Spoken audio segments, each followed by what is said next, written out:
Students, स्वागत है आप सबका अपने इस यूट्यूब चैनल पर।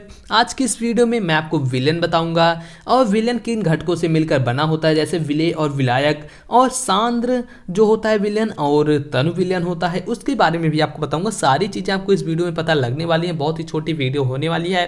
वीडियो को आप एंड तक देखिएगा, आपको सारी चीज़ें समझ में आ जाएंगी। अब देखिए, सबसे पहले हमारा जो पॉइंट आता है वो है विलेन।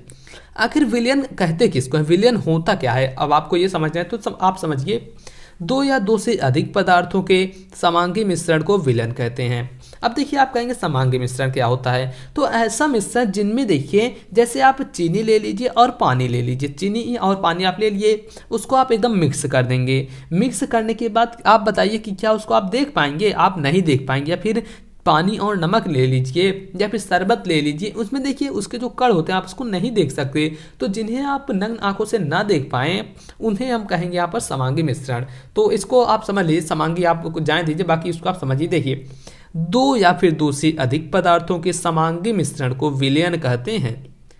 विलयन दो घटकों से मिलकर बना होता है। कितने घटकों से मिलकर बना होता है विलयन? दो घटकों से। पहला घटक होता है विलेय और दूसरा घटक होता है विलायक। आप इसको ध्यान दीजिएगा, पहला घटक क्या होता है? विलेय होता है और दूसरा घटक विलायक होता है। तो देखिए, यहाँ पर जो विलेय होता है उसको हम क्या कहते हैं, उसकी परिभाषा तो देखिए, विलयन में उपस्थित वह पदार्थ जो किसी अन्य पदार्थ में जाकर घुल जाता है विलेय कहलाता है। मतलब विलयन है, उसमें दो पदार्थ मिला रहेगा, तो उसमें से ऐसा पदार्थ जो कि किसी अन्य पदार्थ में मिलता हो, जैसे जिसकी या फिर कह सकते हैं मात्रा कम हो, तो इससे आप मत समझिए, आप इसे समझिए विलेय क्या होता है कि जो भी पदार्थ जो किसी अन्य पदार्थ में घुल जाकर मिल जाता है। तो यहाँ पर आप इसके उदाहरण समझिए, तब आपको समझ में आएगा। चीनी और जल के विलयन में चीनी विलेय है। अब चीनी क्यों विलेय है? क्योंकि पानी को तो हम चीनी में नहीं मिलाते ना, कि ऐसा करेंगे चीनी में मिलाएंगे पानी और पानी घुलेगा, ऐसा नहीं है। चीनी को मिलाएंगे हम पानी में, तो वहाँ पर चीनी, उस स्थिति में चीनी गल जाएगी, तो चीनी विलेय हो गई। अब बात करते हैं विलायक क्या हुआ। अगर चीनी विलेय हो गई तो विलायक तो पानी ही होगा। तो आइए हम इसको ही पढ़ लेते हैं। देखिए, अगर आपको लिखना हो तो ये तो लिखने की लैंग्वेज है, बाकी मैं आपको समझा रहा हूँ, उसको बोल के समझा रहा हूँ। लिखना हो इसीलिए मैं ये भी आपको बता दे रहा हूँ। देखिए, विलायक जिसको हम सॉल्वेंट भी बोलते हैं, तो विलयन में उपस्थित वह पदार्थ जो किसी अन्य पदार्थ को अपने अंदर घोल लेता है विलायक कहलाता है। दोनों का मीनिंग वही हुआ लगभग। विलायक क्या होता है? विलयन में उपस्थित वह पदार्थ जो किसी अन्य पदार्थ को अपने अंदर घोल लेता है विलायक कहलाता है। जैसे कि देखिए, चीनी और जल के विलयन में जल चीनी को अपने अंदर घोल लेता है, इसलिए जल विलायक है। चीनी और जो जल का विलयन होता है उसमें जल चीनी को अपने अंदर घोल लेता है, ना कि चीनी जल को घोलता है। आप इसको याद रखिएगा। विलेय क्या हो गया? यहाँ पर चीनी हो गया विलेय। देखिए, यहाँ पर चीनी विलेय हो गया, और यहाँ पर देखिए पानी जो हो गया, जल हो गया, वो विलायक हो गया। अब देखिए, विलयन के प्रकार कितने होते हैं। विलयन प्रकार भी तो होता होगा विलयन का। तो यहाँ पर देखिए, विलयन की मात्रा के आधार पर विलयन के दो प्रकार होते हैं। कितने प्रकार होते हैं विलयन के? दो प्रकार। पहला हो गया तनु विलयन, जिसको हम डाइल्यूट सॉल्यूशन बोलते हैं, और दूसरा आता है सांद्र विलयन, जिसको हम बोलते हैं कांस्टेंट सॉल्यूशन। आप लिख लीजिएगा। देखिए, तनु विलयन डाइल्यूट सॉल्यूशन, सांद्र विलयन कांस्टेंट सॉल्यूशन। तो इसको आप देख लीजिए। अब उसके बाद देखते हैं हम, पहला है जो हमारा तनु विलयन। तनु विलयन किसको कहते हैं? ऐसा विलयन जिसमें विलेय की मात्रा कम तथा विलायक की मात्रा अधिक होती है तनु विलयन कहलाता है। अब आप इसको समझिए, जिसमें विलेय की मात्रा कम होती है।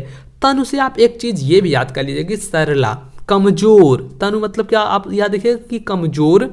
और अगर सांद्र आए तो आप इससे याद रखिएगा, जैसे कमजोर हो गया तो ये शक्तिशाली। इतना अगर आप ये ध्यान में रखेंगे तो आपको याद होगा। कैसे याद होगा? देखिए, मैं आपको बताता हूँ। अगर तनु रहेगा, विलयन तनु रहेगा, तो उसमें जो विलेय पदार्थ की जो मात्रा है वह कम होगी। विलेय पदार्थ मतलब जो चीज़ घुल रहा है।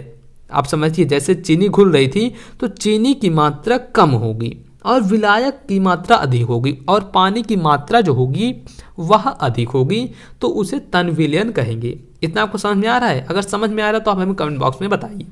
देखिए, यहाँ पर एग्जाम्पल आ जाता है इसका। शहद की तुलना में शरबत कम होता है। शहद की तुलना में शरबत कम होता है। अब देखिए, इसके बाद आता है सांद्र विलयन। यहाँ पर शहद की तुलना में शरबत कम होता है, ये हमने क्यों लिखा? क्योंकि इसमें देखिए लिखा गया है कि विलेय की मात्रा कम होती है। शरबत में विलेय की मात्रा कम होती है और विलायक की मात्रा अधिक होती है, और इसमें देखिए जो शहद होता है इसमें ज़्यादा होती है विलेय की मात्रा। अब देखिए यहाँ पर सांद्र विलयन देखते हैं।